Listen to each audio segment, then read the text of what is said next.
talk about what a suspension is. A suspension is excluding the child from the learning process. And this can mean the child is sent home early, because now a lot of people know, a lot of you in school districts, you know that we're looking very closely at suspensions and expulsions. People are measuring this.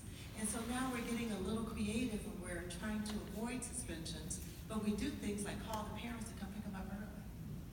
Child's having a rough day. Can you come pick them up? They put them on a modified schedule.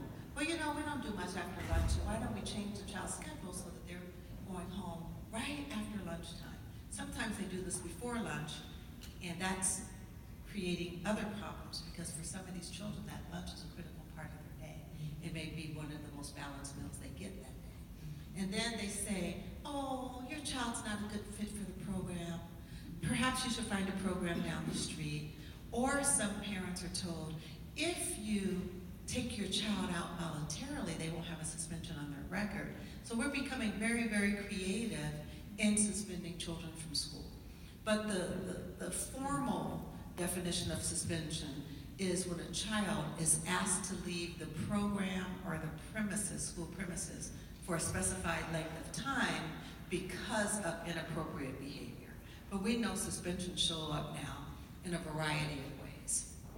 So the U.S. Department of Education started looking at preschool suspensions in 2014. And then they took another look in 2016. And the data from those two collection sets were pretty much the same. They showed patterns of racial and gender disproportionality, where boys are suspended a lot more than girls. Here in 2016, when that data collection was released, boys represented a little more than half of the preschool population, but 78% of those who were suspended.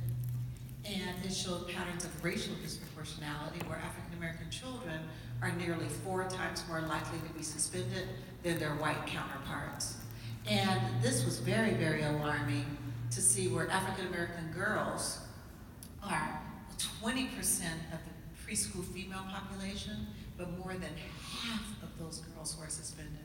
So this is a rising trend, and we all need to be concerned about it. And one of the main reasons that little girls are getting suspended from preschool is for sassiness. Sassiness, the little sassy attitude. And also, believe it or not, for dress codes. Dress codes and primarily related to hair. That's another topic for another time, but we do need to begin to talk about black hair and the expression of it, and what that means, and why little girls are being suspended because of it. So, 2018, we just received this data collection set at the beginning of the year. It showed the exact same data for the most part. Boys, 54% of the preschool population, more than 3/4 of those who were spanked or paddled, and 81% of those who were suspended more than once. And yes, if you're asking, children are still being hit in public schools. It is sanctioned. There are 19 states that allow it in public schools and 48 states that allow it in private schools. And African American children and children of color are 51% more likely to be hit at schools than their white peers. So, it also showed in 2018, African Americans are 19% of the preschool population, but 46% of those who are suspended. So these data are only from state-funded preschool programs. So that's like one little tiny slice of the pie. What's happening in reality is far worse than this. Because we know if you throw in child care facilities and other facilities, then these numbers go up. So when we're looking at state preschool programs, we're looking at this. But did you know that children are being suspended in record numbers as infants and toddlers? In Illinois, 40% of child care providers suspended infants and toddlers. Do you know how we define infancy? That's younger than 12 months. And an infant is defined as a child between birth and 12 months. A toddler is between 12 months and 3 years old.